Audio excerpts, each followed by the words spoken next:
میں بتا یہ رہا تھا کہ آج کسی اللہ والے کا اگر جنازہ اٹھے یا اللہ والا دنیا سے جائے تو دنیا بہت روتی ہے اور بہت اس شخصیت کو یاد کرتی ہے۔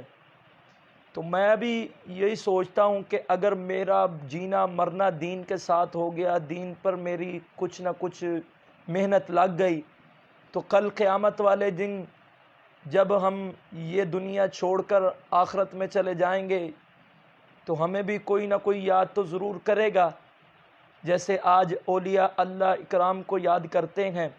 صحابہ کی زندگی پڑھ کے دیکھ لیجئے، انہوں نے اپنی زندگی ایسے گزاری، شب و روز کی، اللہ بھی خوش ہوئے، اللہ کے نبی بھی خوش ہوئے۔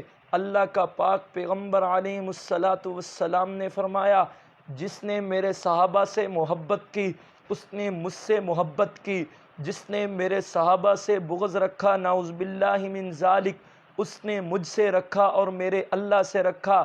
آج اگر مسلمان یہ اٹھ کر کوئی کہے کہ میں صحابہ کو نہیں مانتا، میں یہ کہوں گا اگر تم میرے وعدے پہ پورا اتر کے صحابہ کو، حضرت ابوبکر صدیق کو پہلا خلیفہ مانو اور ان کو اسلام لانے کے اندر پہل مانو، تو میں تمہیں اپنا امام ماننے کے لیے تیار ہوں۔ اگر تم یہ کہو کہ نعوذ باللہ ہم حضرت ابوبکر صدیق کو نہیں مانتے تو میں اپنا امام نہیں مانتا، میرا ایمان یہی نہیں گوارا کرتا کہ میں تمہیں حضرت ابوبکر صدیق کا نام لوں اور تم ان کے نام کے اوپر میرے سامنے ان کے اوپر تبرہ بازی کرو، نزیبا الفاظ سے پکارو۔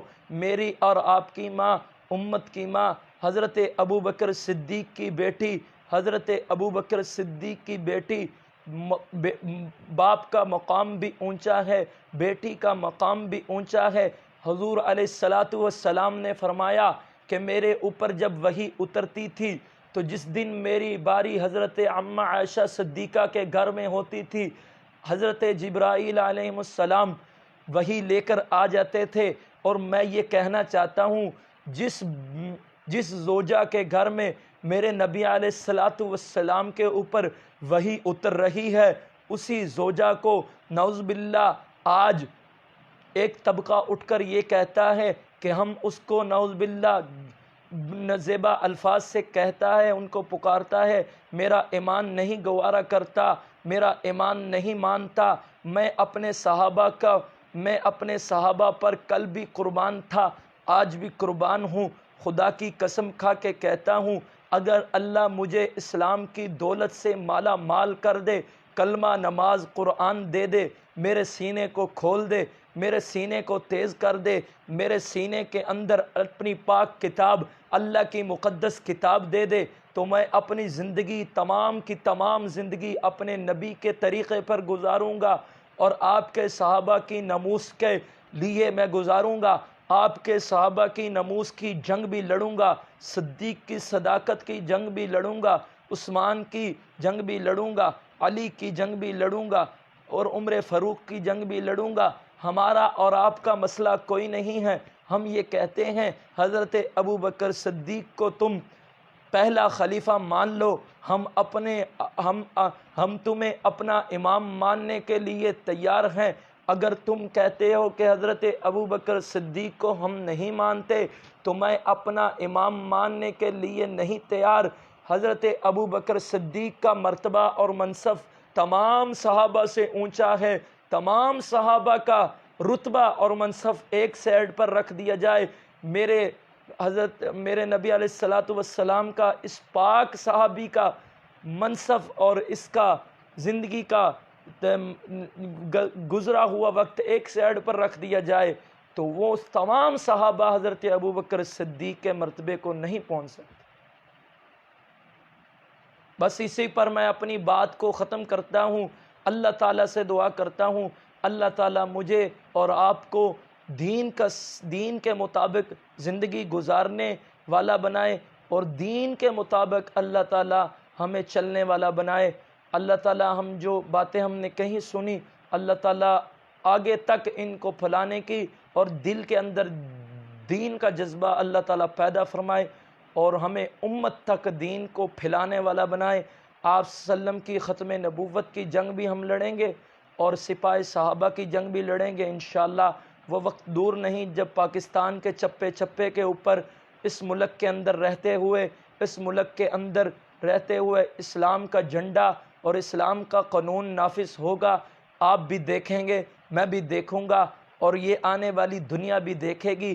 یہ کلمے کی نام پر لینے والا ملک اور کلمے کی بنیاد پہ لینے والا ملک میں نے اور آپ نے جو حاصل کیا ہے، اور میں نے اور آپ نے جو کلمے کے نام پر بنایا گیا ملک جو حاصل کیا ہے، اس کو ہم حاصل کرتے ہوئے یہ نعرہ لگاتے تھے، پاکستان کا مطلب کیا، تیرا میرا رشتہ کیا، لا الہ الا اللہ۔ پاکستان کس کے لیے بنا؟ پاکستان رسول اللہ کے لیے بنا، رسول اللہ صلی اللہ علیہ وسلم کے بتائے ہوئے طریقے کے مطابق زندگی گزارنے کے لیے بنا۔ پاکستان وہ ملک ہے جس کے اندر اسلام سکھایا جاتا ہے، جس کی سرحدوں کے اندر اسلام کو ڈالا گیا۔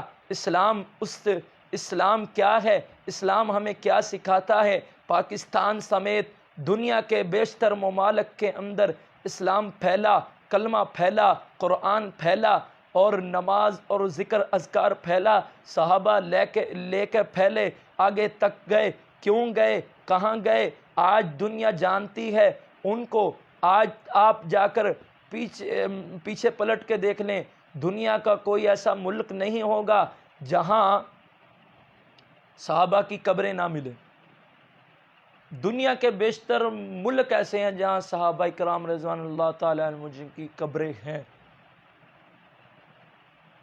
اور صحابہ سے محبت کرنا میرے اور آپ کے ایمان کا حصہ ہے۔ اگر ہم صحابہ سے، اہل بیت سے اور نبی کے گھرانے سے محبت نہیں کریں گے، ہمارا ایمان مکمل نہیں ہوگا۔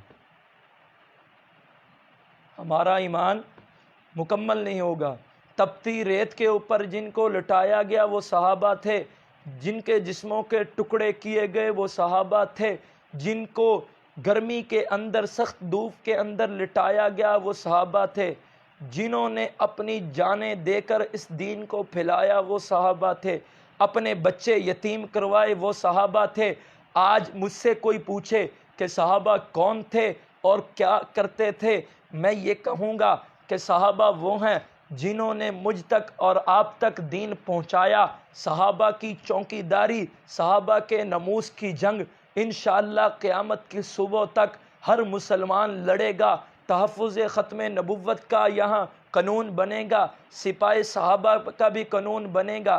اس ملک کے اندر رہتے ہوئے میں ڈر کے نہیں، علل اعلان اور ڈنکے کی چوٹ پر یہ کہنا چاہتا ہوں، خدا کے سوا دل کے اندر کسی کا ڈر رکھ کے نہیں کہتا، خدا کا ڈر دل کے اندر رکھ کر ڈنکے کی چوٹ پر یہ کہتا ہوں کہ انشاءاللہ نبی کی ناموس کے لیے اور نبی کی ختم نبوت کے لیے اور صحابہ کے تحفظ کے لیے آواز ہم بلند کرتے رہیں گے، اور زندگی رہی تو انشاءاللہ ڈنکے کی چوٹ پر ہم یہ بات کرتے رہیں گے، اور دنیا کو یہ بتا دیں کہ خون کے آخری قطرے تک ہم لڑیں گے اور لڑ کے صحابہ کا مسئلہ اس ملک میں حل کروائیں گے۔ اللہ تعالیٰ مجھے اور آپ کو دین کے مطابق زندگی گزارنے کا طریقہ سریقہ سکھائے اور دین کے مطابق چلنے والا بنائے۔ وآخر دعوانا ان الحمدللہ رب العالمین۔ اب دعا کر لیتے ہیں، اللہ رب العزت جو بات کہی سنی گئی اس پر عمل کرنے کی توفیق عطا فرمائے۔ الحمدللہ رب العالمین والعاقبۃ للمتقین والصلاة والسلام علی سید الرسول وخاتم الانبیاء والمرسلین وعلی آلہ واصحابہ اجمعین۔ اے اللہ، ہم تیرے